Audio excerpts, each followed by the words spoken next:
દામનગરમાં જૂના પોલીસ સ્ટેશનના મેદાનમાં રાખેલ કચરા પેટીમાં કચરામાં આગ લાગે છે કે લગાડાય છે. મોટી જાનહાનિ થશે તો જાહેરમાં કચરો સળગાવવો ગુન્હો બનતો હોય છે. એક કહેવત છે કે આગ લાગે ત્યારે કૂવો ખોદવો કેટલું યોગ્ય ગણાય. ગામડાઓમાં અને નગરપાલિકાઓમાં તેમજ મહાનગરપાલિકાઓમાં કચરો એકઠો કરવા માટે મૂકવામાં આવતી કચરાપેટીમાં રહેલ કચરાનો નક્કી કરવામાં આવેલ જગ્યાએ નિકાલ કરવામાં આવતો હોય છે. આ તસવીર છે દામનગરમાં આવેલ જૂનું પોલીસ સ્ટેશન, નાયબ મામલતદાર કચેરી અને જૂના ગ્રામ પંચાયત કચેરી વચ્ચે રાખવામાં આવેલ કચરાપેટીમાંના કચરાનો નિકાલ કરવામાં આવે છે. પરંતુ આજે સાંજના સમયે આ પેટીમાં ધુમાડા જોવા મળ્યા હતા. આજુબાજુમાં આવેલ જૂની ઇમારતોમાં પુષ્કળ પ્રમાણમાં લાકડાનો ઉપયોગ કરેલ હોય.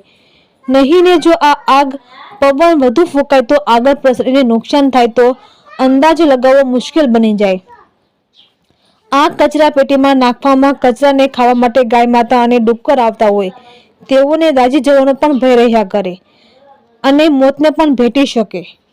સંભવિત આવી ઘટના ન બને તે માટે શાસકો દ્વારા ધ્યાન રાખવામાં આવે એવી માંગ ઉઠી છે. રિપોર્ટર અતુલ શુક્લ, દામનગર.